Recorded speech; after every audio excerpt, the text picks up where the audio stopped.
ইমাম আবু হানিফা রাহমাতুল্লাহ আলাইহির জামানায় এক ব্যক্তি বলতেছে যে সুফিয়ান সাওরি তিনি কি বড় আলেম নাকি ইমাম আবু হানিফা বড় আলেম? এই দুই ব্যক্তির মধ্যে কোন ব্যক্তি বড় আলেম? তা ওনাকে বলেন যে যার ধৈর্য বেশি, যে রাগকে বেশি কন্ট্রোল করতে পারে, সে বড় আলেম।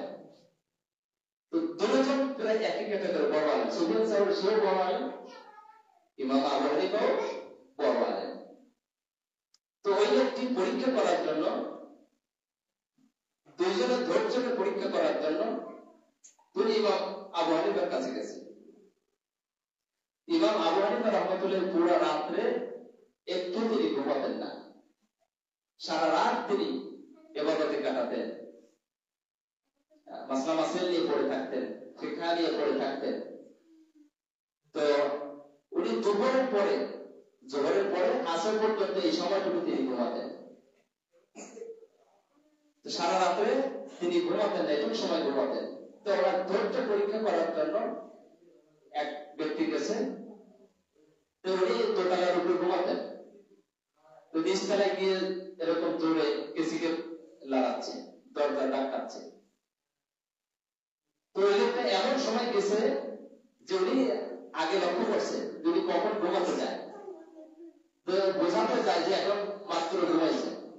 তো মাত্র ঘুমাইলে এই সময় যদি আপনাকে কেউ ডিস্টার্ব করে, এই সময় কিন্তু মেজাজ সব থেকে বেশি খারাপ হয়, ঠিক না? সব থেকে বেশি খারাপ লাগে ওই সময় যদি আপনাকে কেউ ডিস্টার্ব করে। মাত্র ঘুম আসছে, ওই লোকটা বসছে যে মাত্র ঘুম আসছে, এসে গেছে। তো ওই সময় গিয়ে দরজা দেখাচ্ছে। তো ওখান থেকে নেমে এসেছে, ওখান থেকে নেমে এসে বলছে যে কি জন্য এসেছ? তিনি বলছেন যে আমার কাছে কি জন্য এসেছ? আমরা কি এরকম নরম সুরে তাকে এরকম বলতাম? তুমি জানো না সারা রাত আমি ঘুমাই না, এই সময়টা ঘুমাই, তোমার তো একটু বিবেক বুদ্ধি আকল থাকা দরকার ছিল, এই সময় তুমি আমাকে এসে ডিস্টার্ব করতেছো, আর কোনো সময় পাও না। তিনি বলতেছেন কি জন্য এসেছেন? তো বললেন যে হুজুর একটা মাসালা জিজ্ঞাসা করার জন্য এসেছিলাম। কি মাসালা? বলে যে ভুলে গেছি। আচ্ছা ঠিক আছে, তোমার যখন মনে হবে তখন তুমি আবার আমার কাছে আসো। ওই লোকটা দূরে গিয়ে আবার অপেক্ষা করতেছে যে আবার কখন ঘুম আসে। তো উনি যখন বুঝতে পারছে যে মনে হয় এখন আবার ঘুমাই গেছে, আবার গিয়ে দরজা লাগাচ্ছে, দরজা ঝাঁকাচ্ছে। তো হুজুর খুব তাড়াতাড়ি নেমে এসেছে। তাড়াতাড়ি কেন নামে আসছে? ওই বলছে ভুলে গেছে, আবার যদি ভুলে যায়। তো ওই লোকটার কাছে যখন আসছে যে কি মনে হচ্ছে, মনে তো ছিল, কিন্তু আপনি যে গতিতে নেমে আসছে না, ভয় আবার ভুলে গেছে। এখনো তো নাকি দরকাইতে পারতো। তো বললেন ঠিক আছে যাও, আবার যখন মনে আসবে তখন তুমি আসি। আবার দ্বিতীয়বার আবার আসে। ওই লোকটা বুঝছে যে এখন আবার ঘুমাইছে, আবার এসে দরজা জাগাচ্ছে। সে তো আদরের সাথে দরজা জাগাচ্ছে না। আমাদের মধ্যে অনেকে, আমি যে বাসায় থাকি অনেককে শিখাই, অনেক বড় মানুষ, কিন্তু কিভাবে দরজাটা টাকা দিতে হবে, কিভাবে ইয়ে করতে হবে এখনো জানে না। আইসা এরকম মানে দিয়েই থাকে যতক্ষণ না করে। ওই লোকটা তো বাথরুমে থাকতে পারে, ঘুম থাকতে পারে, প্রথম 2-3 টাকা দিয়ে তো একটু অপেক্ষা করতে হবে। এটাও ইসলাম শিখাইছে কিভাবে আরেকজনকে ডাকতে হবে, কি করতে হবে, আরেকদিন শিখাবো, সময় তো নেই। তো 3 নম্বরে দ্বিতীয়বার আবার আসছে, এসে বলছে যে কি তোমার মনে আছে? হ্যাঁ মনে আছে। কি মাসালা? তা বলতেছে যে মানুষ যে পায়খানা করে, এই পায়খানাটা কি মিষ্টি নাকি তিতা? এটা কোনো মাসালা হলো? জানার জন্য আসছে এটা কি মিঠা না তিতা। এখন দেখেন তো উনি কত বড় ধৈর্যশীল। তা আলেম যত বড়, ধৈর্য তত বেশি, ধৈর্য তত বড়।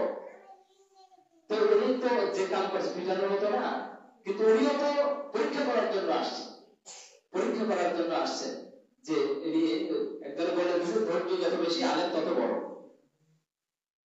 তো এখন তিনি মেজাজ খারাপ করলেন না, যে তখন বললেন যে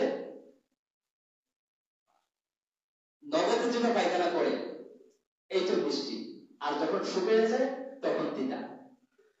তখন ওই লোকটা হুজুরকে খেপানোর জন্য আবার বললো যে কি আপনি কি খেয়ে যাচ্ছেন, আপনি বুঝলেন কিভাবে?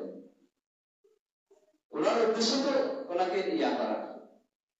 তো বললেন যে দেখো আমি তো খেয়ে দেখি না, এটা সব জিনিস খেয়ে দেখতে হয় না, কিছু আকল দিয়েও বুঝতে হয়। আল্লাহ আমাদেরকে মহা জ্ঞান দিয়েছেন, এর দ্বারা অনেক কিছু বোঝা যায়।